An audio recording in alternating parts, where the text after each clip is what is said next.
Hello दोस्तों, आपका बहुत बहुत स्वागत है स्टडी सीआरक्यू में। आज हम लोग 5000 प्लस के फिर से अपने चौथे सेट की तैयारी कर चुके हैं और उसको अब हम डिटेल में एनालिसिस करने वाले हैं। ठीक है, तो चलिए चौथा सेट आज शुरू किया जाए। ठीक है, चलिए आते हैं पहले क्वेश्चन की तरफ। बताइए लोग कि भारत में पर्यावरण संरक्षण अधिनियम कब पारित किया गया था? भारत में पर्यावरण संरक्षण अधिनियम कब पारित किया गया था? तो ये पारित किया गया था 1986 में। कब पारित किया गया था? 1986 में भारत में पर्यावरण संरक्षण अधिनियम पारित किया गया था। कोई दिक्कत नहीं। अब बताइए लोग कि प्रोजेक्ट टाइगर की शुरुआत कब से होती है? प्रोजेक्ट टाइगर, तो प्रोजेक्ट टाइगर का शुरुआत हुआ है 1973 से। ठीक है, बताइए लोग कि वन्य जीव संरक्षण अधिनियम कब पारित किया गया था? 1972। हाँ, तो वन्य जीव संरक्षण अधिनियम कब पारित किया गया था? 1972 में। अब बताइए लोग कि रामसर कन्वेंशन कब हुआ था? 2 फरवरी 1971। 2 फरवरी 1971 में रामसर कन्वेंशन हुआ था। ठीक है, हम लोग का क्वेश्चन क्या था कि पर्यावरण संरक्षण अधिनियम जो पारित हुआ था 1986 में पारित हुआ था। कोई दिक्कत नहीं। चलिए आगे बढ़ते हैं अगले क्वेश्चन की तरफ कि निम्नलिखित में से कौन एक कृत्रिम परितंत्र है? निम्नलिखित में से कौन एक कृत्रिम परितंत्र है? अब कृत्रिम परितंत्र क्या है? कृत्रिम परितंत्र कहने का मतलब है आर्टिफिशियल इकोसिस्टम, मतलब ऐसा एक इकोसिस्टम जनरेट करना जो आर्टिफिशियल हो, जो अपने से बनाया गया हो। ठीक है, तो ऑप्शन है 1 समुद्र, झील या बगीचा। तो बताइए लोग कि ऐसा कौन सा इसमें से चीज लग रहा है जो इंसान अपने से तैयार कर सकता है? बगीचा। तो बगीचा जो गार्डन होता है वो एक कृत्रिम परितंत्र है, यानी कि इंसान अपने द्वारा निर्माण कर सकता है। और बाकी जो वन, समुद्र, झील है, इस सब का निर्माण प्रकृति खुद करती है। ठीक है, कोई दिक्कत नहीं। चलिए बढ़ते हैं अगले क्वेश्चन की तरफ कि निम्नलिखित में से कौन सर्वाधिक ग्रीन हाउस इफेक्ट करती है? Green house effect, green house यानी कि क्या होता है? जिसे संसार के तापमान में वृद्धि होना। ठीक है, ये ग्रीन हाउस इफेक्ट होता है। तो ग्रीन हाउस इफेक्ट को बढ़ाने में कुछ गैसें जिम्मेवार होती हैं। तो इसमें ऑप्शन दिया हुआ है और पूछा है कि सबसे ज्यादा ग्रीन हाउस इफेक्ट कौन सा गैस करता है? तो ऑप्शन है जलवाष्प, कार्बन डाइऑक्साइड, मीथेन या ओजोन। तो वो करता है जलवाष्प। कौन करता है? जलवाष्प। जलवाष्प जो है ये सर्वाधिक ग्रीन हाउस इफेक्ट गैस है। ठीक है, कोई दिक्कत नहीं। चलिए आगे बढ़ते हैं। हाँ, कार्बन डाइऑक्साइड भी है, लेकिन ये पूछ रहा है कि सबसे ज्यादा कौन है इसमें? तो सबसे ज्यादा कौन सा है? जलवाष्प है। ठीक है, चलिए आगे बढ़ते हैं भैया अगले क्वेश्चन की तरफ कि भारत के मुख्य भूमि का दक्षिणतम बिंदु कौन सा है? भारत के मेन लैंड का सबसे दक्षिणी बिंदु। तो आपको पता होगा कि भारत जो है उसका एक मुख्य हिस्सा है और भारत द्वीपों में भी है। जैसे कि भारत के नीचे जैसे अंडमान एंड निकोबार द्वीप समूह तक भारत फैला हुआ है। तो मुख्य भूमि कहने का मतलब कि उसमें द्वीपों को शामिल नहीं किया जाएगा। तो अगर बात करें भारत के मुख्य भूमि के दक्षिणतम बिंदु का, तो वो है केप कैमरून। कौन है? Cape Cameroon. अब इसमें ऑप्शन चूंकि केप कैमरून नहीं है, तो चूंकि केप कैमरून जो होता है वो कन्याकुमारी में पाया जाता है। तो कन्याकुमारी में भारत के मुख्य भूमि का सबसे दक्षिणतम बिंदु। ठीक है, अगर अक्षांशीय विस्तार का बात किया जाए तो यहाँ से 8 डिग्री 4 मिनट गुजरता है। कौन सा? 8 डिग्री 4 मिनट। 8 डिग्री 4 मिनट से 37 डिग्री 6 मिनट तक भारत का अक्षांशीय विस्तार होता है। कोई दिक्कत नहीं। चलिए अब ये तो है भारत के मुख्य भूमि का दक्षिणतम बिंदु। ठीक है, और ऐसे अगर द्वीपों को भी शामिल कर लिया जाए तो भारत का सबसे दक्षिणतम बिंदु कौन सा होगा? इंदिरा पॉइंट। तो वो हो जाएगा इंदिरा पॉइंट। कौन सा होगा? Indira point. Indira point. Indira point को किस अन्य नाम से जाना जाता है? तो पिग्मेलियन पॉइंट। क्या बोला जाता है उसको?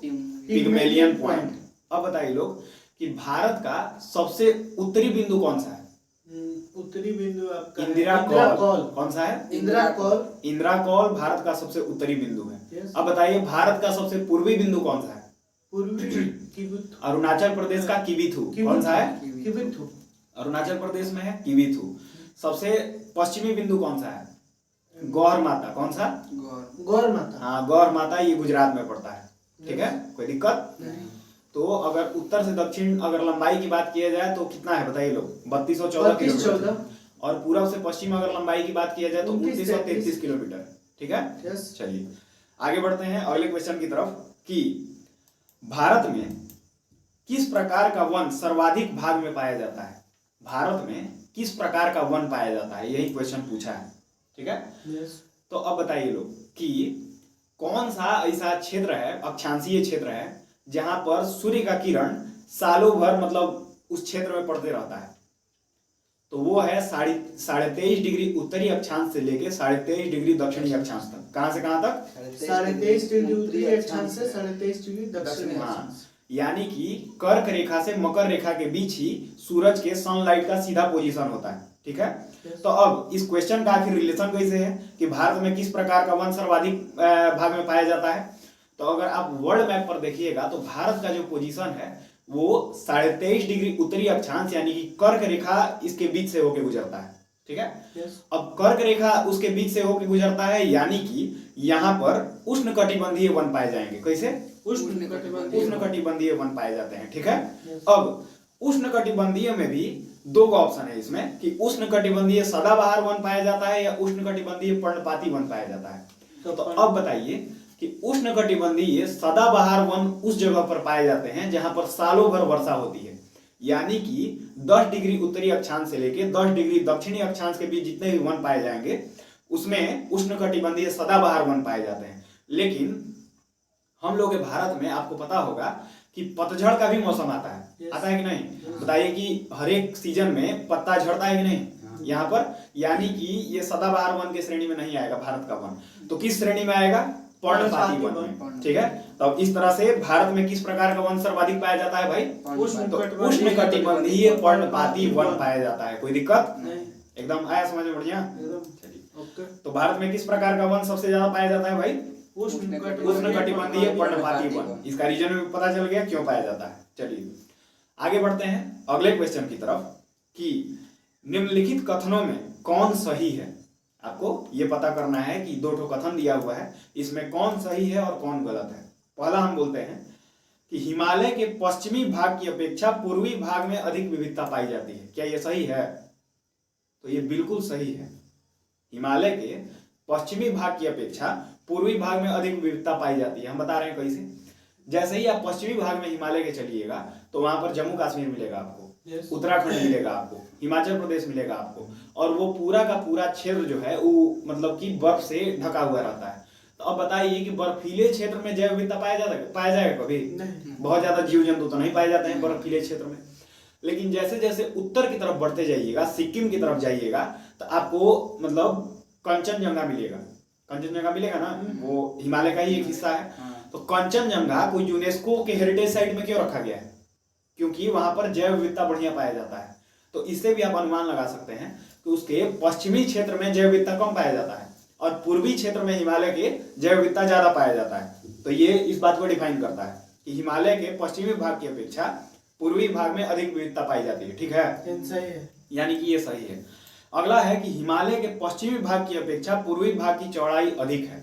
तो ये गलत है। हिमालय का जो पश्चिमी भाग की अपेक्षा पूर्वी भाग की चौड़ाई अधिक नहीं है। ठीक है, कम चौड़ा है पूर्वी भाग, ज्यादा चौड़ा है पश्चिमी भाग। कोई दिक्कत? हाँ, लेकिन जैव विविधता सबसे ज्यादा कहाँ है? पूर्वी भाग। कोई दिक्कत नहीं? चलिए तो चलिए आगे बढ़ते हैं। इसका ऑप्शन नंबर ए सही है। आगे बढ़ते हैं अगले क्वेश्चन की तरफ कि अरब सागर में गिरने वाली भारत की सबसे बड़ी प्रायद्वीपीय नदी कौन सी है? अरब सागर में गिरने वाली भारत की सबसे बड़ी प्रायद्वीपीय नदी।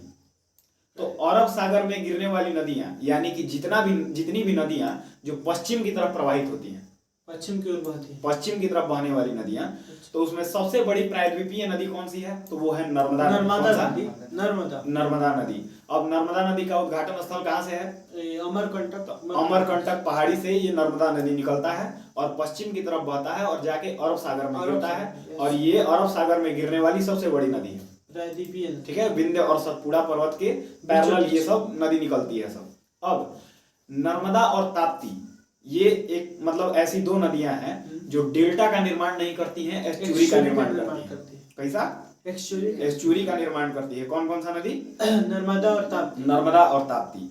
और अरब सागर में गिरने वाली भारत की सबसे बड़ी प्रायद्वीपीय नदी कौन है? नर्मदा नदी। चलिए बढ़ते हैं अगले क्वेश्चन की तरफ कि चाय की खेती के लिए निम्न में से कौन सी मिट्टी सबसे उपयुक्त है? मतलब चाय की खेती के लिए सबसे बढ़िया मिट्टी कौन सा होता है? अम्लीय मिट्टी होता है कि क्षारीय मिट्टी होता है कि जलोढ़ होता है कि रेगुर होता है? तो जो चाय की खेती के लिए जो होता है वो अम्लीय मिट्टी सर्वाधिक उपयुक्त होता है। कौन सा? अम्लीय मिट्टी। हाँ, अम्लीय मिट्टी चाय की खेती के लिए सबसे ज्यादा मतलब उपयुक्त है। कोई दिक्कत?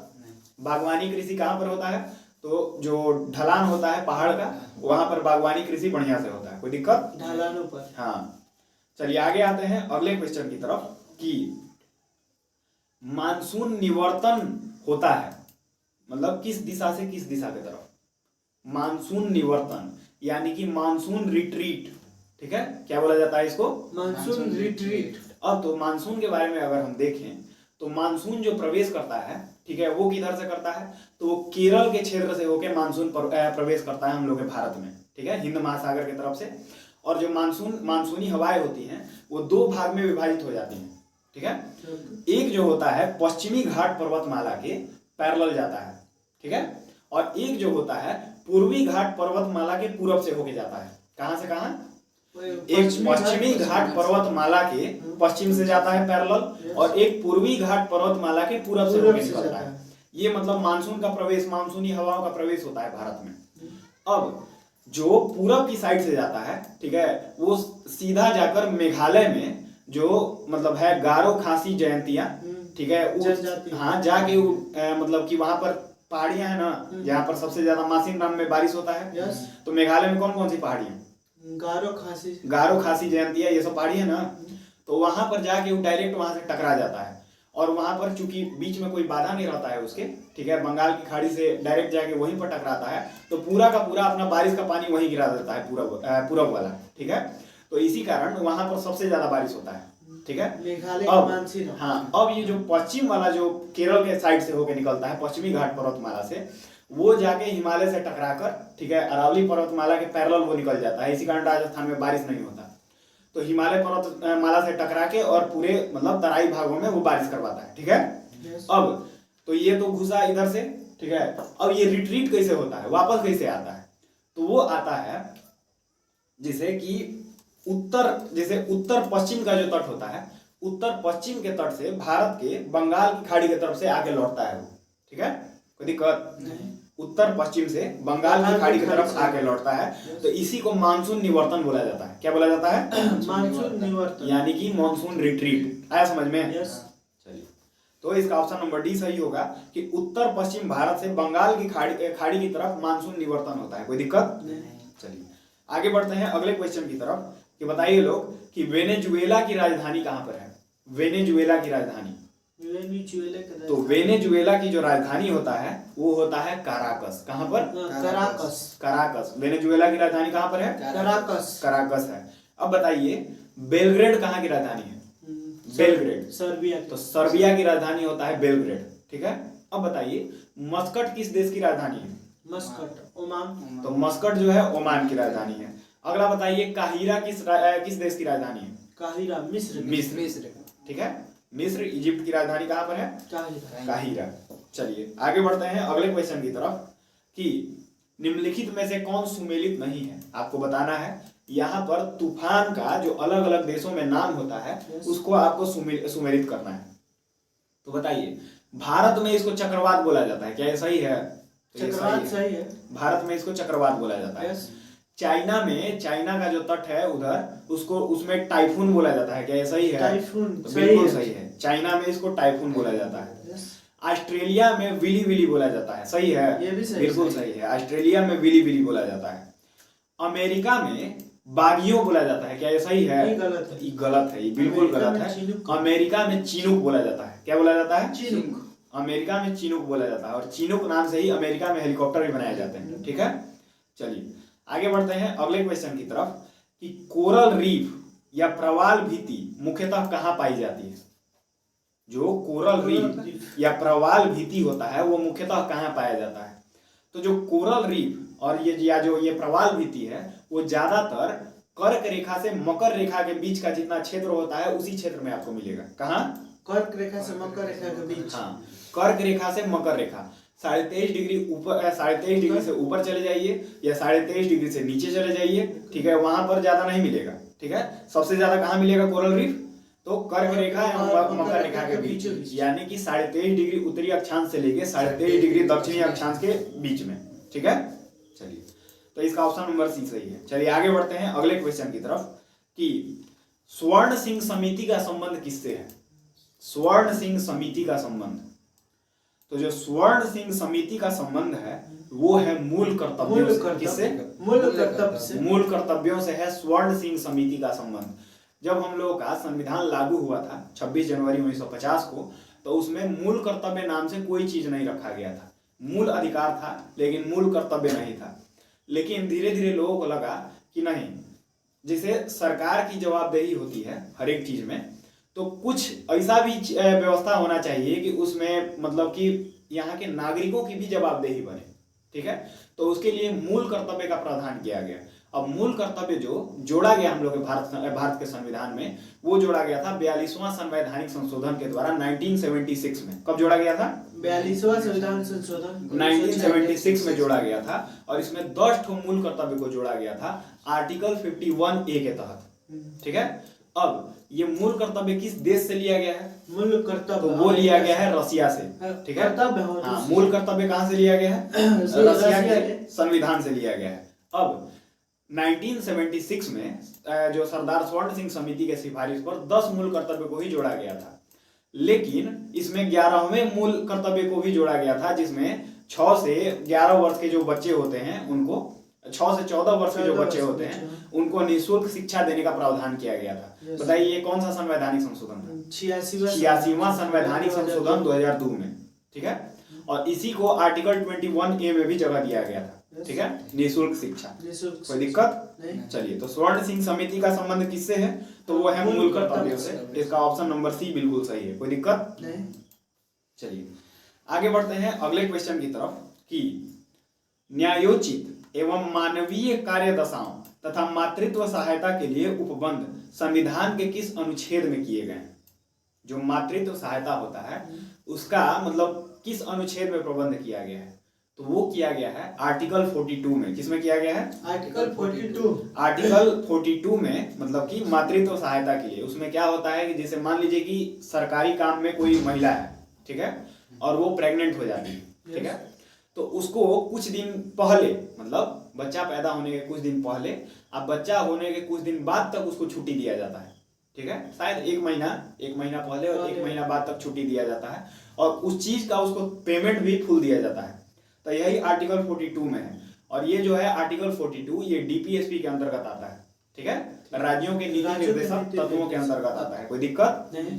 तो न्यायोचित एवं मानवीय कार्य दशाओं तथा मातृत्व सहायता के लिए उपबंध संविधान के किस अनुच्छेद में किया गया है? आर्टिकल 42। अब यहाँ पर एक वर्ड लिखा हुआ है न्यायोचित एवं मानवीय कार्य दशा।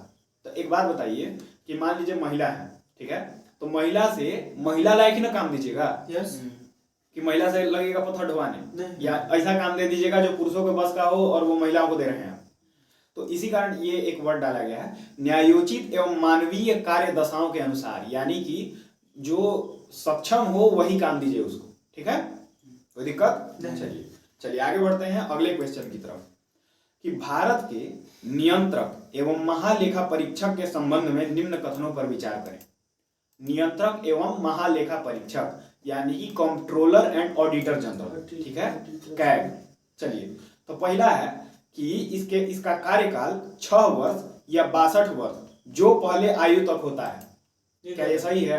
ये बिल्कुल गलत है। इसमें आपको देखना है कौन कौन सा गलत है। ठीक है, तो इसका कार्यकाल 6 वर्ष या 62 वर्ष आयु तक होता है, ये बिल्कुल गलत है। ठीक है, क्योंकि इसका जो कार्यकाल होता है ये 6 वर्ष होता है या 65 वर्ष होता है जो पहले पूरा हो जाए। मान लीजिए कि आप जॉब में लग गए, ठीक है, आज 6 साल पूरा होने से पहले ही आप 65 साल के हो गए, तो आपको मतलब निकाल दिया जाएगा फिर उसमें से। ठीक है, तो इसका कार्यकाल कब से कब तक होता है? 6 वर्ष या 65 वर्ष। चलिए आगे बढ़ते हैं। अगला है यह राष्ट्रपति के प्रसाद पर्यंत अपने पद पर बना रहता है।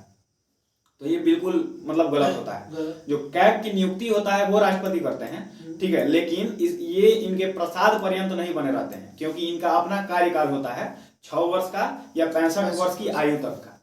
अगर आपको मान लीजिए कि जैसे कैग को हटाना है, तो कैग को हटाने का प्रक्रिया वही होता है जो सेम सुप्रीम कोर्ट के मुख्य न्यायाधीश या न्यायाधीश को हटाने का प्रक्रिया होता है, ठीक है।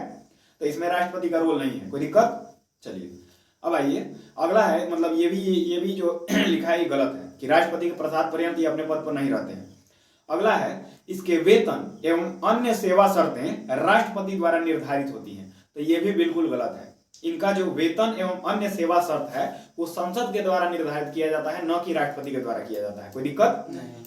तो संसद जो निर्धारित करेगा वही पेमेंट मिलेगा, या हम लोग के अनुसूची 2 के तहत जो वेतन भत्ते दिए जाते हैं उसके अनुसार इनको दिया जाएगा पेमेंट, कोई दिक्कत। चलिए तो यानी कि यहाँ जो तीनों ऑप्शन है वो तीनों गलत है, गलत, ठीक है। क्या क्या सही है वो भी हम बता दिए हैं आपको। अब ये जो कैग का चर्चा आता है वो आता है आर्टिकल 148 में, 148 में हम लोग के कंट्रोलर एंड ऑडिटर जनरल की चर्चा है, कोई दिक्कत। अब ये जो होता है कैग अपना रिपोर्ट जाके राष्ट्रपति को देते हैं, और कैग का काम क्या होता है, तो जितना भी लेखा जोखा मतलब जितना भी खर्च संसद करती है उस खर्च को मतलब कि एनालाइज करना कि कहीं गलती तो नहीं हुआ है, ठीक है, और ये अपना रिपोर्ट जाके राष्ट्रपति को दे देते हैं, कोई दिक्कत नहीं। चलिए तो इसका ऑप्शन नंबर डी मतलब सही होगा कि उपर्युक्त सभी गलत हैं इसमें, कोई दिक्कत। गिरीश चंद्र मुर्मू है। अभी वर्तमान जो कंट्रोलर एंड ऑडिटर जनरल है वो हम लोग के गिरीश चंद्र मुर्मू है। चलिए आगे बढ़ते हैं अगले क्वेश्चन की तरफ कि राज्यों में मुख्यमंत्री समेत मंत्रियों की अधिकतम संख्या विधानसभा की कुल सदस्य संख्या के कितने प्रतिशत से अधिक नहीं होने चाहिए। यानी कि कहने का मतलब ये है कि मान लीजिए किसी भी राज्य में कितने उस राज्य के कैबिनेट मिनिस्टर हो सकते हैं, ठीक है। तो वो जितना भी वो अधिकतम विधानसभा की कुल सदस्य संख्या होगा उसका मैक्सिमम 15% ही हो सकते हैं। कितना? मैक्सिमम 15%। मैक्सिमम 15% हो सकते हैं, कोई दिक्कत नहीं। अब ये नहीं कि मान लीजिए कि आपके विधानसभा में 300 लोग हैं, ठीक है, तो 300 में 200 लोगों को आप कैबिनेट मिनिस्टर ही बना दीजिए, तो ऐसा तो नहीं चलेगा। उसका नियम बनाया गया है कितना से कितना, तो 15%, मैक्सिमम 15%। लेकिन जहां पर जो यूनियन टेरिटरी है और वहां पर उसका विधानसभा है वहां पर मैक्सिमम 10% ही हो सकता है, ठीक है। जैसे दिल्ली में मैक्सिमम कैबिनेट कितना हो सकता है, 10%। लेकिन ऐसे नॉर्मली विधानसभा में कितना होता है, 15%, ठीक है। अब आइए मतलब कि अब ये कैसे किया गया था, जिसे शुरुआत में ये चीज नहीं था, इसको 91वां संवैधानिक संशोधन 2003 में लाया गया था। कब? 91वां संवैधानिक संशोधन 2003 के अंतर्गत लाया गया था, और आर्टिकल 164 के खंड 1A में संशोधन किया गया था। कहां पर? आर्टिकल 164 के खंड ए। हाँ, आर्टिकल 164 के खंड 1A में संशोधन किया गया था 91वां संवैधानिक संशोधन 2003 में, कि जो मंत्रिमंडल की अधिकतम संख्या हो सकती है वो अधिकतम 15% ही हो सकती है, कोई दिक्कत नहीं। तो इसका ऑप्शन नंबर सी बिल्कुल सही है, कोई दिक्कत। आगे बढ़े। अगला क्वेश्चन है कि रीट जारी करना उच्चतम न्यायालय के किस क्षेत्राधिकार में आता है। रीट जारी करना, ठीक है, आपको पता होगा कि मूल अधिकार के हनन पर, ठीक है, जो सुप्रीम कोर्ट होता है या हाई कोर्ट होता है वो रीट जारी कर सकता है, ठीक है। तो ये किस आर्टिकल के तहत करता है? आर्टिकल 32, सुप्रीम कोर्ट आर्टिकल 32 और 226, ठीक है। हाई कोर्ट आर्टिकल 226 के अंतर्गत रीट जारी करता है, और ये जो होता है सुप्रीम कोर्ट ये आर्टिकल 32 के तहत जारी करता है। तो पहले आ जाते हैं इसके आंसर पर कि रीट जारी करना जो उच्चतम न्यायालय का ये एक न्यायाधीश क्षेत्राधिकार। तो रीट जारी करना जो होता है वो किस तरह का क्षेत्राधिकार में आता है भाई, तो वो आता है न्यायाधीश क्षेत्राधिकार, यानी कि ऑप्शन नंबर बी, ठीक है, न्यायाधीश क्षेत्राधिकार। मूल क्षेत्राधिकार तो नहीं हो सकता, अपीलीय क्षेत्राधिकार भी नहीं हो सकता, सलाहकार क्षेत्राधिकार भी नहीं हो सकता। ये कौन सा होगा? तो ये है न्यायाधीश क्षेत्राधिकार, कोई दिक्कत नहीं। अब 5 तरह के रीट जारी किए जाते हैं। कितने तरह के? 5 तरह के। कौन कौन से एग्जाम्पल अगर ले हम तो हैबियस कॉर्पस होता है, यानी कि बंदी प्रत्यक्षीकरण होता है। उसके बाद सर्टियोररी होता है, ठीक है, उत्प्रेषण। उसके बाद होता है आपको मैंडेमस होता है, परमादेश, ठीक है। उसके बाद और कौन कौन सा होता है बता सकते हैं लोग? यानी कि इसी तरह का 5 तरह का रीट होता है जो जारी करता है। अब बताइए कि मान लीजिए कि मूल अधिकार से हटकर अगर हमें रीट जारी करना हो सुप्रीम कोर्ट को, तो वो किस आर्टिकल के तहत करेगा? मान लीजिए रीट जारी करने का अधिकार मूल अधिकार के तहत ना आर्टिकल 32 में है, अगर मूल अधिकार को हटा के भी अगर सुप्रीम कोर्ट को रीट जारी करना हो तो किस आर्टिकल के तहत सुप्रीम कोर्ट रीट जारी करता है? तो वो करता है आर्टिकल 139 के तहत। किसके तहत? आर्टिकल 139 के तहत। मूल अधिकार के अलावा अगर अन्य क्षेत्रों में रीट जारी करने का अधिकार किस आर्टिकल के तहत सुप्रीम कोर्ट के पास है? आर्टिकल 139। आर्टिकल 139। कोई दिक्कत? चलिए आगे बढ़ते हैं अगले क्वेश्चन की तरफ कि दल बदल अधिनियम संबंधित संशोधन कब पारित हुआ था? दल बदल अधिनियम संबंधित संशोधन कब पारित किया गया था? तो जो दल बदल पारित किया गया था वो 1985 में पारित किया गया था। कब पारित किया गया था? 1985 में दल बदल अधिनियम संबंधित संशोधन पारित किया गया था। कोई दिक्कत? चलिए अब ये दल बदल अधिनियम जो है ये 52वां संवैधानिक संशोधन 1985 में पारित किया गया था। कब? 52वां संवैधानिक संशोधन 1985 में पारित किया गया था और इसके तहत 10वीं अनुसूची डाला गया था हम लोग के संविधान में। दल बदल, ठीक है। जब संविधान पारित हुआ था उस टाइम अनुसूचियों की कुल संख्या 8 थी। ठीक है।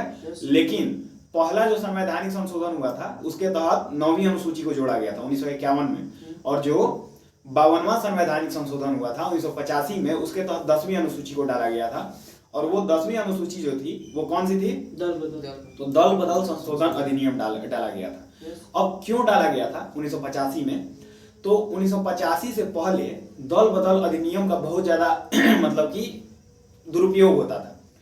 तो उसमें क्या क्या प्रावधान कर दिया गया था कि मान लीजिए कि जब आप चुनाव जीत के आते हैं, किसी पार्टी के हैं आप, मान लीजिए आप बीजेपी पार्टी से बिलोंग करते हैं और आप चुनाव जीत के आए, और चुनाव जीत के आने के बाद मान लीजिए कि कांग्रेस पार्टी, ठीक है, आपको प्रलोभन दिया और इस पार्टी को छोड़ के आप उस पार्टी में चले गए, तो फिर तो सरकार गिरने वाला नौबत आ जाएगा। तो मतलब ऐसा करिएगा तो आप पर दल बदल अधिनियम पारित हो जाएगा, तो आपका सदस्यता कैंसिल कर दिया जाएगा। ठीक है। अब जैसे मान लीजिए कि आगे क्या होगा, जैसे मान लीजिए कि आप निर्दलीय सीट से चुनाव लड़ेंगे। ठीक है। निर्दलीय सीट से चुनाव लड़ने के बाद आप चुनाव जीत गए, आज जीतने के बाद मान लीजिए किसी कांग्रेस को या किसी बीजेपी जैसे बड़े पार्टी को ज्वाइन कर लिए पैसा के लालच में या किसी लालच में, तो ऐसे मतलब इस तरह का भी काम कीजिएगा तो आपका सदस्यता रद्द कर दिया जाएगा। दल बदल मतलब यही कानून है। ठीक है। कोई दिक्कत नहीं। चलिए अब मान लीजिए कि कोई एक पार्टी है, ठीक है, उस पार्टी के 1/3 हिस्सा, ठीक है, जैसे मान लीजिए कि 100 लोग हैं और 33 लोग मतलब उठ के एकाएक दूसरे पार्टी में चले जाते हैं, तो उन पर दल बदल विरोधी अधिनियम लागू नहीं होता है। ठीक है।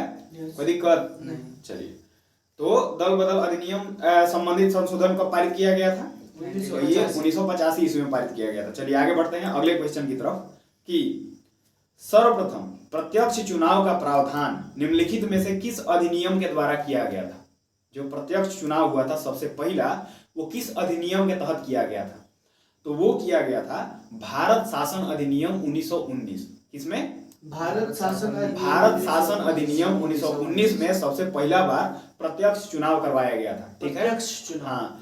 अब ये जो अधिनियम मतलब ये जो अधिनियम पारित हुआ था 1919 में, इसमें राज्यों में मतलब प्रांतों में द्वैत शासन लागू किया गया था और इसी के तहत अंतिम बार चुनाव 1938-39 में भी शायद हुआ था। ठीक है।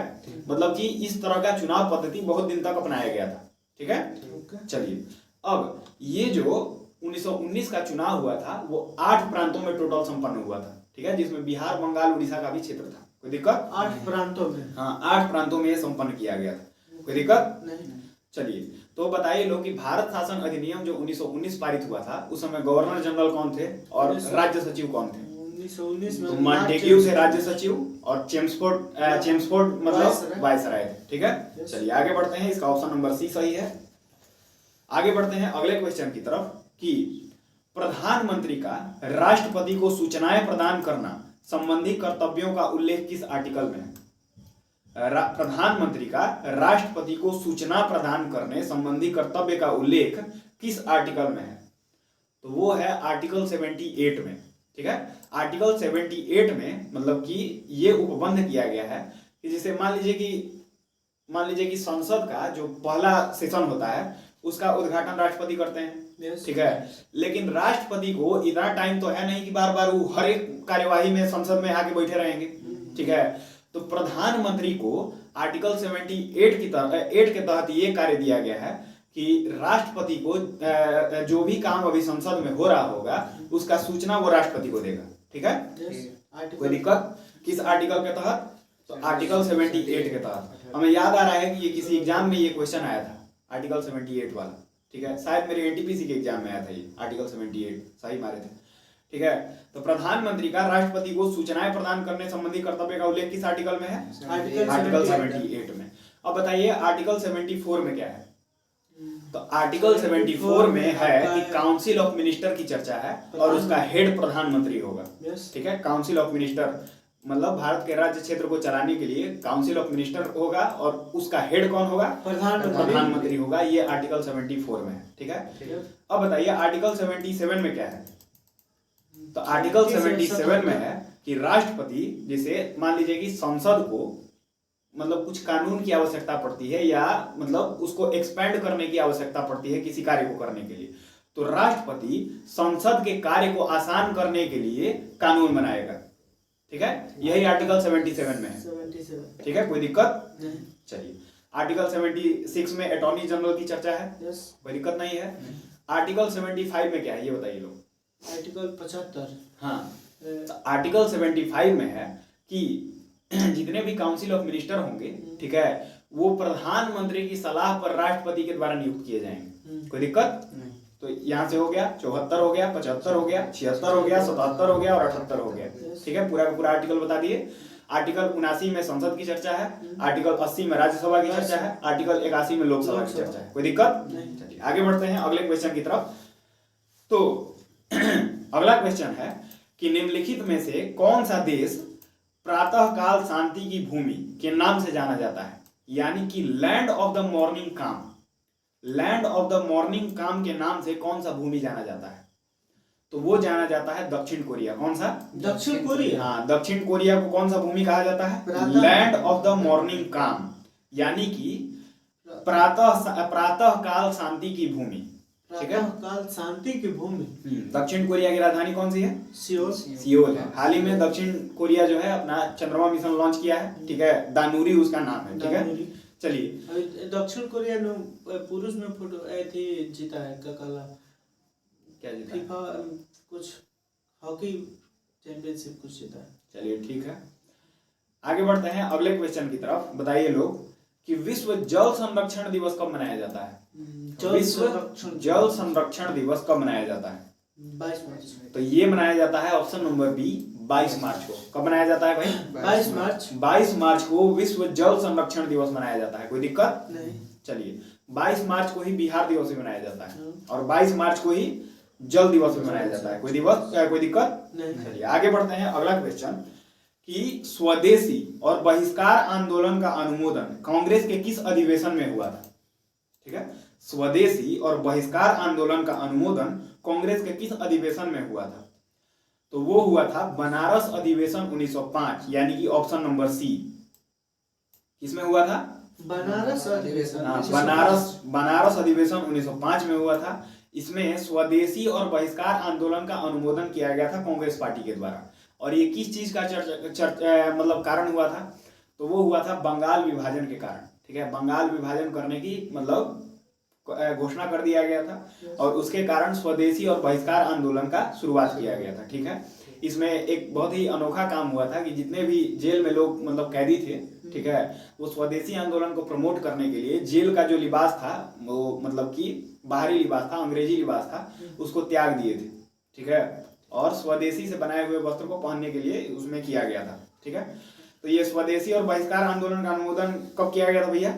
बनारस अधिवेशन 1905 में। कब किया गया था? बनारस अधिवेशन 1905। बनारस अधिवेशन 1905। चलिए आगे बढ़ते हैं अगले क्वेश्चन की तरफ कि कांग्रेस की कार्य समिति में भारत विभाजन का प्रस्ताव कब पारित किया गया था? जो कांग्रेस की वर्किंग कमेटी थी कार्य समिति, उसमें भारत विभाजन का प्रस्ताव कब पारित किया गया था? तो वो पारित किया गया था 19 जुलाई 1947 को। कब किया गया था? 19 जुलाई 1947 को कांग्रेस की कार्य समिति में भारत विभाजन का प्रस्ताव पारित किया गया था। कोई दिक्कत? भारत विभाजन। हाँ, भारत विभाजन का प्रस्ताव पारित किया गया था। ठीक है, अब आपको जैसे पता होना चाहिए कि हम लोग का जो भारत को स्वतंत्रता दिया गया था तो आपको जान के हैरानी होगा कि भारत का स्वतंत्रता अधिनियम पारित हुआ था ब्रिटेन के संसद में, कि भारत को स्वतंत्रता दिया जाए, इसका अधिनियम ब्रिटेन के संसद में पारित हुआ था। बताइए, अब ब्रिटेन मतलब बतियाएगा हम लोगों से? हम लोगों के देश को आजादी देना है तो ये अधिनियम कहाँ पारित हो रहा है? ब्रिटेन में। सोच लीजिए, ठीक है। तो संविधान सभा सॉरी कौन सा क्वेश्चन पढ़ रहे थे भाई? हाँ, कांग्रेस की वर्किंग कमेटी में भारत विभाजन का प्रस्ताव कब पारित किया गया था? 19 जुलाई 1947 में। कब पारित किया गया था? 19 जुलाई 1947 में। अच्छा, मान लीजिए मेरे एक प्रश्न का जवाब दीजिएगा लोग आप, ठीक है, कि भारत का जो स्वतंत्रता अधिनियम था वो ब्रिटेन के संसद से पारित हुआ था, ठीक है। और चूंकि पता है कि ब्रिटेन में किस तरह का मतलब संविधान है वहां पर, तो वहां पर संसद की सर्वोच्चता है, यानी कि अलिखित संविधान है। तो क्या हो कि जो मतलब अधिनियम पारित किया गया था भारत स्वतंत्रता अधिनियम, उसको ब्रिटेन का संसद मिलके ओवरटर्न कर दे, मतलब कि इस अधिनियम को खारिज कर दे, तो क्या होगा? इस चीज का आप लोग आंसर दीजिएगा। चलिए आगे बढ़ते हैं। अगला क्वेश्चन कि संविधान सभा की प्रथम बैठक का आयोजन किस गवर्नर जनरल के द्वारा किया गया था? संविधान सभा का जो प्रथम बैठक हुआ था उसका आयोजन किस गवर्नर जनरल के द्वारा किया गया था? तो वो किया गया था लॉर्ड बैवेल के द्वारा, यानी कि ऑप्शन नंबर बी, लॉर्ड बैवेल। इसके द्वारा लॉर्ड बैवेल। उस टाइम वायसराय कौन था भाई? लॉर्ड बैवेल था जो गवर्नर जनरल। कोई दिक्कत नहीं, ठीक है। ये बैवेल प्लान भी आया था मतलब 1945 से पहले, तो इससे आप आइडिया लगा सकते हैं, ठीक है। तो 9 दिसंबर 1946 को संविधान सभा की पहली बैठक हुई थी, ठीक है। उसमें सच्चिदानंद सिन्हा को अस्थायी अध्यक्ष के रूप में चुना गया था, ठीक है। और मतलब 9 दिसंबर 11 दिसंबर को इसका दूसरा बैठक हुआ था, उसमें राजेंद्र प्रसाद को अस्थायी मतलब अध्यक्ष चुन लिया गया था। चलिए आगे बढ़ते हैं अगले क्वेश्चन की तरफ कि मंगल पांडे ने प्रथम भारतीय स्वतंत्रता संग्राम की शुरुआत की। किसने किया था? मंगल पांडे, यानी कि 1857 की क्रांति। इसके उपरांत ब्रिटिश सरकार द्वारा उन्हें कब फांसी दिया गया था? यानी कि मंगल पांडे को फांसी कब दिया गया था? तो वो दिया गया था 8 अप्रैल 1857, ऑप्शन नंबर सी। कब दिया गया था? 8 अप्रैल 1857। 8 अप्रैल 1857 को मंगल पांडे को फांसी दे दिया गया था। कोई दिक्कत नहीं। अब ये 34वीं नेटिव 34th नेटिव इन्फेंट्री यानी बैरकपुर छावनी के थे ये, ठीक है। वहां पर पोस्टेड थे और वहां पर इन्होंने गोली मारकर हत्या कर दी थी, ठीक है। सैंडर्स को शायद गोली मारा था, सब ना। किसको ये गोली मारे थे? मंगल पांडे मतलब किसी को गोली मार के हत्या कर दिए थे, ठीक है। अब ये गोली कब मारे थे? तो ये मारे थे 29 मार्च 1857 को। कब मारे थे? 29 मार्च 1857। 29 मार्च 1857 को गोली मारे थे और उसके अगले महीना में 8 अप्रैल 1857 को इनको फांसी दे दिया गया था, ठीक है। कोई दिक्कत नहीं। 8 अप्रैल 1857। चलिए आगे बढ़ते हैं अगला क्वेश्चन की तरफ कि बहावी आंदोलन का प्रमुख क्षेत्र नहीं रहा कौन सा? बहावी आंदोलन, ठीक है। बहावी आंदोलन का प्रमुख क्षेत्र कौन सा नहीं था? तो वो ऑप्शन नंबर सी, यानी कि आसाम का क्षेत्र बहावी आंदोलन का क्षेत्र नहीं था। कोई दिक्कत? आसाम का क्षेत्र नहीं था। हाँ, आसाम का क्षेत्र नहीं था। उसमें बंगाल का क्षेत्र था, संयुक्त प्रांत का भी क्षेत्र था। संयुक्त प्रांत का क्षेत्र यूपी की तरफ का क्षेत्र था, ठीक है। तो बंगाल का क्षेत्र नहीं था और संयुक्त प्रांत का क्षेत्र मतलब था। बंगाल का क्षेत्र था, संयुक्त प्रांत का क्षेत्र था, आसाम का क्षेत्र नहीं था। अब ये बहावी आंदोलन आखिर था क्या? ठीक है। तो अगर बात करें बहावी आंदोलन का, तो बहावी आंदोलन एक मुस्लिम आंदोलन था। अब मुस्लिमों में जितना भी चरमपंथी विचारधारा था, ठीक है, उस चीज को मतलब कि बायकॉट करने के लिए बहावी आंदोलन चलाया गया था पूरे वर्ल्ड में, ठीक है। तो बहावी आंदोलन मेन रूप से यही करता था कि जो पैगंबर हजरत मोहम्मद साहब जो नियम दे के गए हैं उसी को फॉलो करिए, ठीक है। अपने आप से उसमें ट्रांजिशन नहीं करिए। यही बहावी आंदोलन का प्रमुख मतलब उद्देश्य था। कोई दिक्कत नहीं।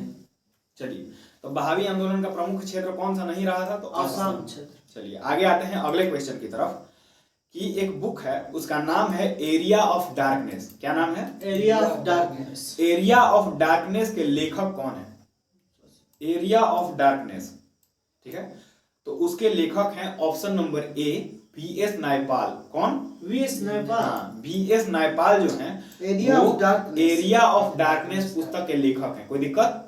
एरिया ऑफ डार्कनेस पुस्तक के लेखक कौन है भाई? वीएस नायपाल। वीएस नायपाल है, ठीक है। नायपाल। इनको 2001 में साहित्य का नोबेल अवार्ड दिया गया था। कब दिया गया था? 2001 में साहित्य का नोबेल पुरस्कार इनको दिया गया था। लिटरेचर में इनको नोबेल दिया गया। वीएस नायपाल। हाँ, वीएस नायपाल।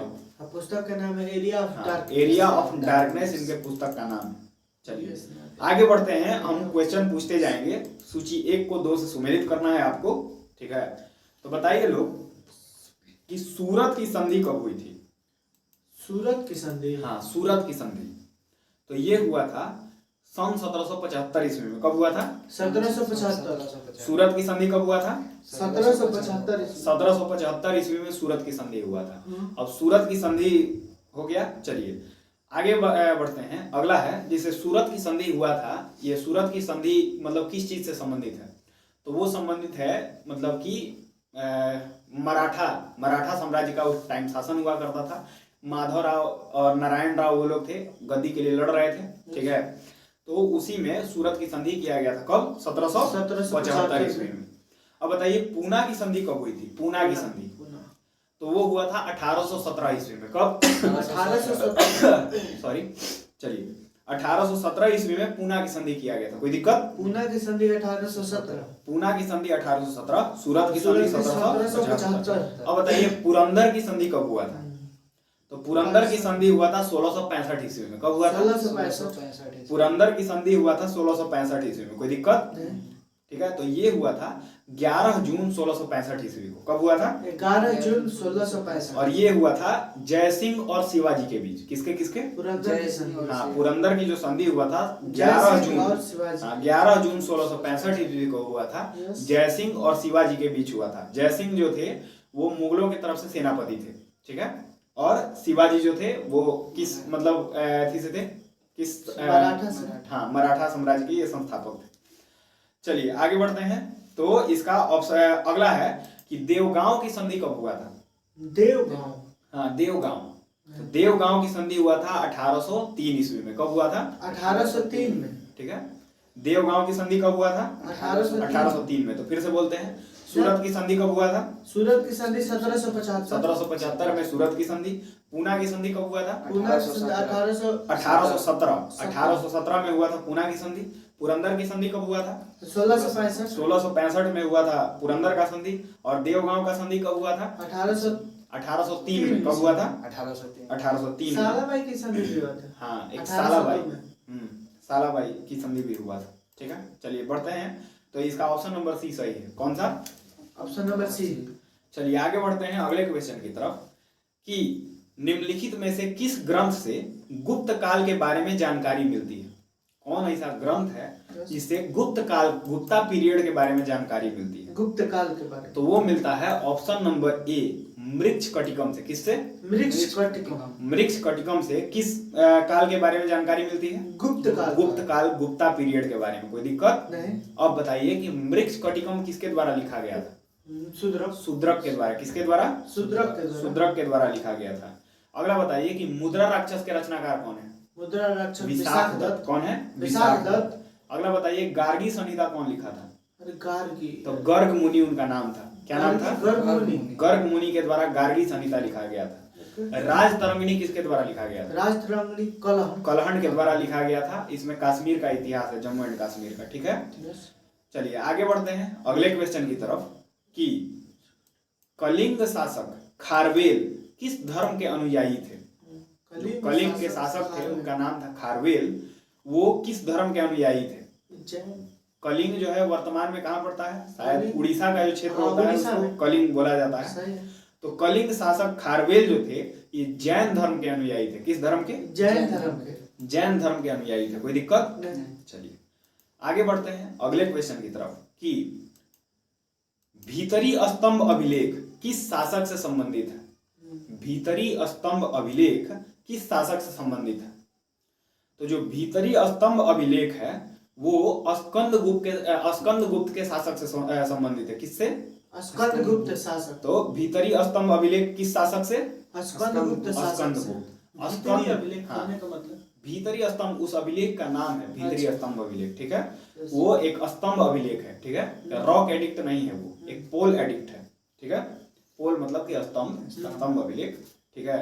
तो स्कंदगुप्त के शासनकाल में ही हुनों का मतलब आक्रमण हुआ था और स्कंदगुप्त उसको हैंडल किए थे, ठीक है।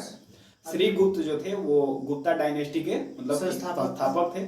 समुद्रगुप्त उसके एक फेमस मतलब की थे दरबार। हाँ, समुद्रगुप्त का शासनकाल महत्वपूर्ण था क्योंकि वो साम्राज्यवाद बहुत ज्यादा क्षेत्र जीते थे, ठीक है। चंद्रगुप्त द्वितीय जो थे, चंद्रगुप्त द्वितीय को चंद्रगुप्त विक्रमादित्य भी बोला जाता है। फाहियान जो आया था वो चंद्रगुप्त विक्रमादित्य के शासनकाल में आया था, यानी कि चंद्रगुप्त द्वितीय के शासनकाल में आया था। कोई दिक्कत नहीं। चलिए आगे बढ़ते हैं अगले क्वेश्चन की तरफ कि दक्षिण भारत में स्थित कैलाशनाथ मंदिर किस शासकों के द्वारा निर्मित है? दक्षिण भारत में कैलाशनाथ का मंदिर है, वो कौन से शासक के द्वारा बनवाया गया था? तो वो बनवाया गया था पल्लव शासकों के द्वारा। किसके द्वारा? पल्लव शासकों के। पल्लव शासकों के द्वारा क्या बनवाया गया था? कैलाशनाथ का मंदिर, कैलाशनाथ, ठीक है। कैलाशनाथ का मंदिर किसके द्वारा? पल्लव शासकों, पल्लव शासकों के द्वारा बनवाया गया था। चलिए आगे आते हैं अगले क्वेश्चन की तरफ। एक स्टेटमेंट है कि सिकंदर की मृत्यु के बाद भारत ने अपनी गर्दन से दासता का जुआ उतार फेंका, साथ ही अपने गवर्नरों की हत्या कर दी। इस मुक्ति युद्ध का नायक सेंड्रोकोटस था, ठीक है। चंद्रगुप्त के विषय में यह किसके द्वारा लिखा गया था? ये जो स्टेटमेंट है ये चंद्रगुप्त के द्वारा, चंद्रगुप्त के विषय में लिखा गया था, चंद्रगुप्त मौर्य के, ठीक है। तो किसके द्वारा ये लिखा गया था ये स्टेटमेंट? तो ये लिखा गया था एरियन के द्वारा। किसके द्वारा? एरियन। हाँ, एरियन के द्वारा लिखा गया था कि सिकंदर की मृत्यु के बाद भारत ने अपनी गर्दन से दासता का जुआ उतार फेंका और गवर्नरों की हत्या कर दी, और इस मुक्ति युद्ध का नायक सेंड्रोकोटस था। आपको पता होना चाहिए कि सेंड्रोकोटस और एंड्रोकोटस ये दोनों किसका नाम था? ये चंद्रगुप्त मौर्य का ही नाम था। चंद्रगुप्त मौर्य का नाम? हाँ, ठीक है। सेंड्रोकोटस। चलिए आगे बढ़ते हैं। अब देखिए जिसे इनके चंद्रगुप्त मौर्य के शासन काल में कौन आया था? मेगास्थनीज आया था ना, ठीक है। मेगास्थनीज को कौन भेजा था बता सकते हैं लोग? जो मतलब वो जो आया था शासक, वो इनके मतलब इन पर आक्रमण करने आया था, ठीक है। बाद में उसकी एक बेटी थी जिसका नाम था हेलिना, ठीक है। तो हेलिना उसका शादी चंद्रगुप्त मौर्य से करवा दिए, और दहेज में सोच लीजिए दहेज प्रथा का शुरू है, उसी टाइम दहेज प्रथा था। एरिया, अराकोसिया और जेंड्रोसिया, तीन ठो ये क्षेत्र था पूरा का पूरा, ठीक है। वो पूरा का पूरा क्षेत्र ही गिफ्ट कर दिए थे चंद्रगुप्त मौर्य को, ठीक है। कौन कौन सा?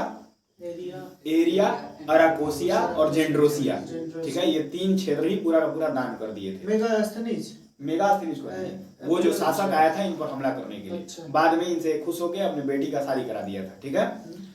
चलिए आगे बढ़े हैं, आगे आते हैं। अब जैसे मान लीजिए कि दहेज तो इसको चंद्रगुप्त मौर्य को मिला था, एरिया, अराकोसिया, जेंड्रोसिया। चंद्रगुप्त मौर्य भी रिटर्न गिफ्ट दिए थे, ऐसा बात नहीं है, ठीक है। इनके पास हाथियों की एक विशाल फौज थी, तो उसमें से 500 हाथी गिफ्ट किए थे उस शासक को, ठीक है।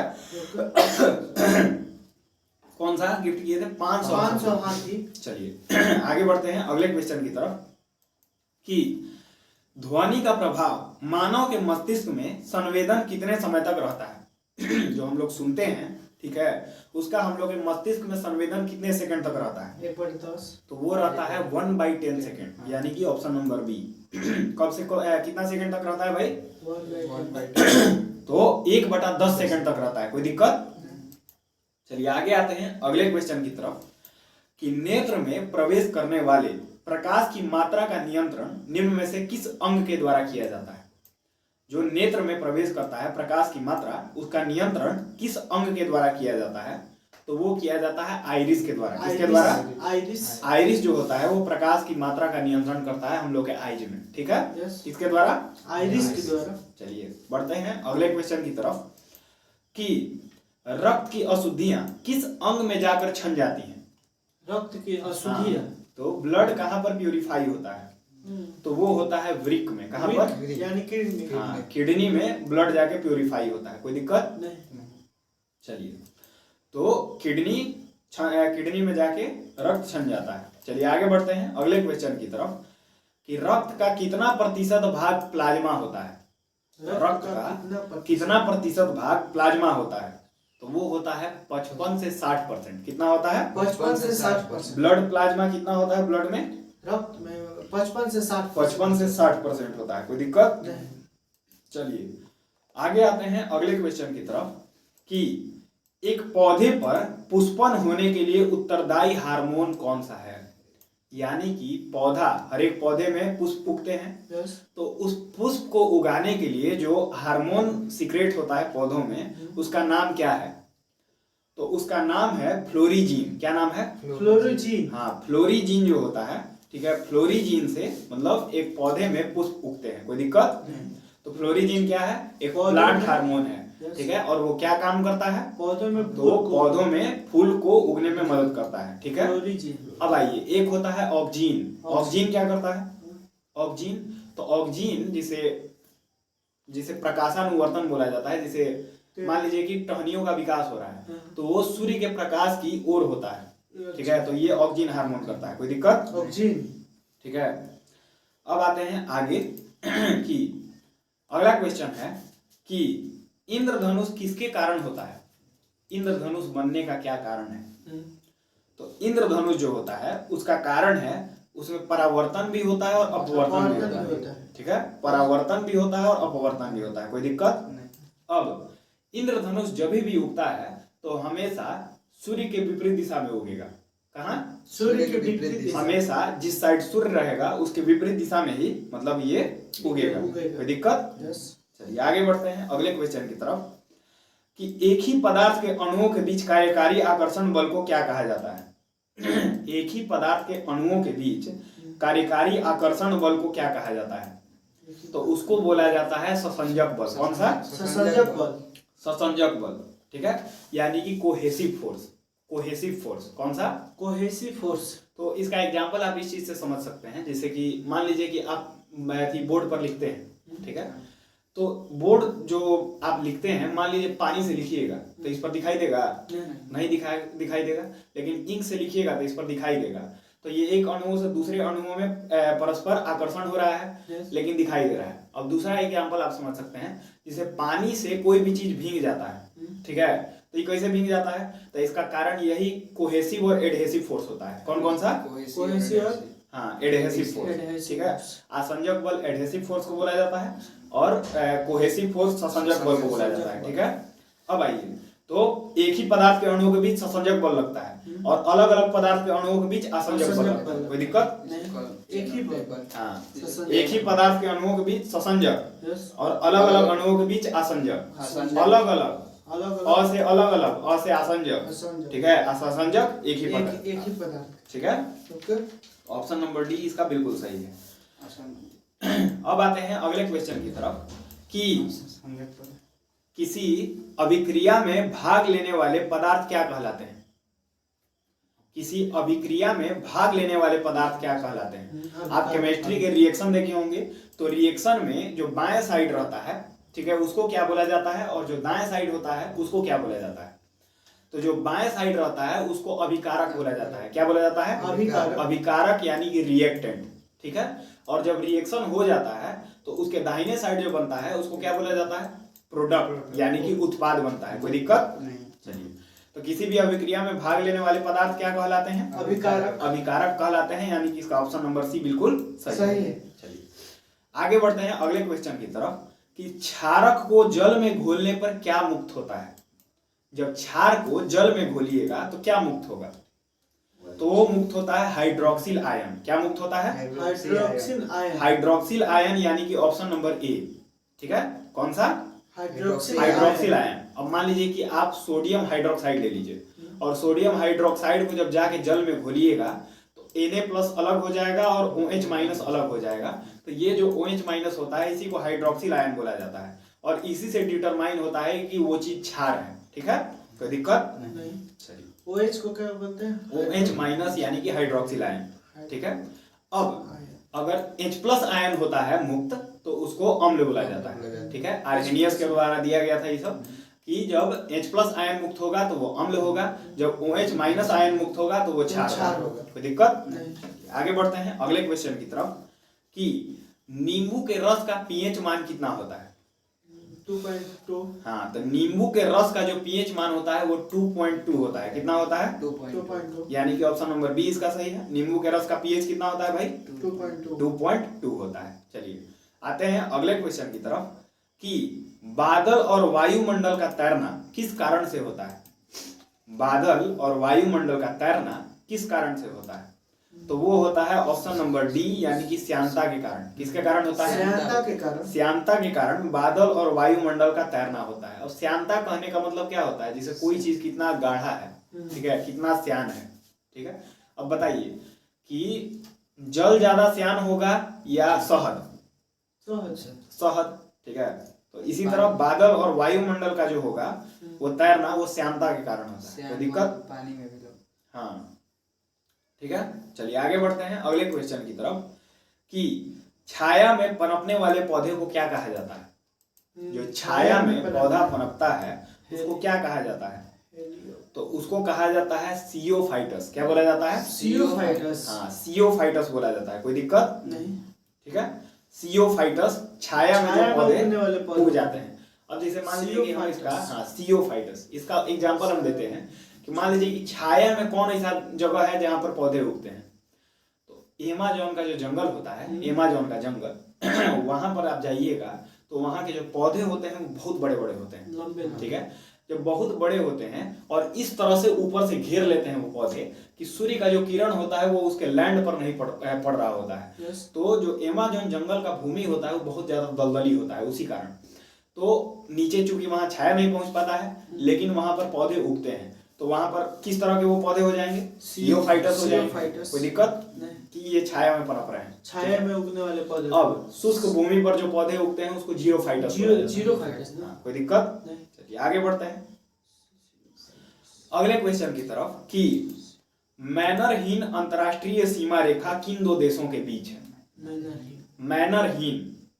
मैनरहीन सीमा रेखा जो है ये है रसिया एवं फिनलैंड के बीच। कहाँ कहाँ? रसिया एवं फिनलैंड। रूस और फिनलैंड, यानी कि ऑप्शन नंबर ए, रूस और फिनलैंड के बीच का अंतरराष्ट्रीय सीमा रेखा किस नाम से जाना जाता है? मैनरहीन। कोई दिक्कत नहीं। चलिए आगे बढ़ते हैं अगले क्वेश्चन की तरफ कि जैव विविधता दिवस किस दिन मनाया जाता है? जैव विविधता दिवस कब मनाया जाता है? वो मनाया जाता है 22 मई को। कब मनाया जाता है?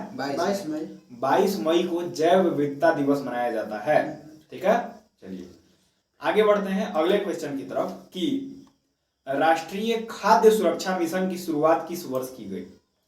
राष्ट्रीय खाद्य सुरक्षा मिशन यानी कि नेशनल फूड सेफ्टी, ठीक है, मिशन, इसकी शुरुआत किस वर्ष किया गया? 2000। तो वो किया गया था 2007 में। कब किया गया था? 2007 में। हाँ, 2007 में राष्ट्रीय खाद्य सुरक्षा मिशन की शुरुआत किया गया था। अभी हाल ही में फूड सेफ्टी में हम लोग के राज्यों में रैंकिंग निकाला गया था। तो सबसे बढ़िया फूड सेफ्टी कौन सा राज्य किया है? कौन सा? तमिलनाडु है, ठीक है। चलिए 2007 से इसकी शुरुआत होती है राष्ट्रीय खाद्य सुरक्षा मिशन का। चलिए आगे आते हैं अगले क्वेश्चन की तरफ कि भारत में मुद्रास्फीति के प्राकलन का सबसे प्रचलित माप कौन सा है? मुद्रास्फीति यानी कि इन्फ्लेशन का जो माप होता है उसका सबसे प्रचलित इकाई कौन सा है? तो वो है ऑप्शन नंबर सी, सीपीआई। कौन सा है? सीपीआई। हाँ, सीपीआई। सीपीआई जो है ये मुद्रास्फीति के प्राकलन का सबसे प्रचलित माप है। कोई दिक्कत नहीं, ठीक है। अब सीपीआई का जो फुल फॉर्म होता है वो होता है कंज्यूमर प्राइस इंडेक्स। क्या होता है? Consumer price index. Consumer price index, और इसके द्वारा इन्फ्लेशन का मतलब माप किया जाता है। कोई मुद्रास्फीति। हाँ, मुद्रास्फीति। अब मुद्रास्फीति क्या होता है? तो अगर मुद्रा की अधिकता हो जाती है मार्केट में, मुद्रा की अधिकता हो जाती है यानी कि मुद्रा का वैल्यू, मुद्रा का मूल्य कम हो जाता है और वस्तु का मूल्य अगर बढ़ जाता है बहुत ज्यादा तो वो मुद्रास्फीति में आ जाता है, ठीक है। चलिए उम्मीद करते हैं कि आपको आज का सेट बढ़िया लगा होगा। ये आज का सेट नंबर 4 खत्म हो जाता है, ठीक है। तो अगर आपको बढ़िया लगे तो मतलब लाइक करिए वीडियो को, सब्सक्राइब करिए हम लोग के चैनल को, शेयर करिए, ठीक है। मिलते हैं अपने अगले सेट में, तब तक से जय हिंद, बाय बाय।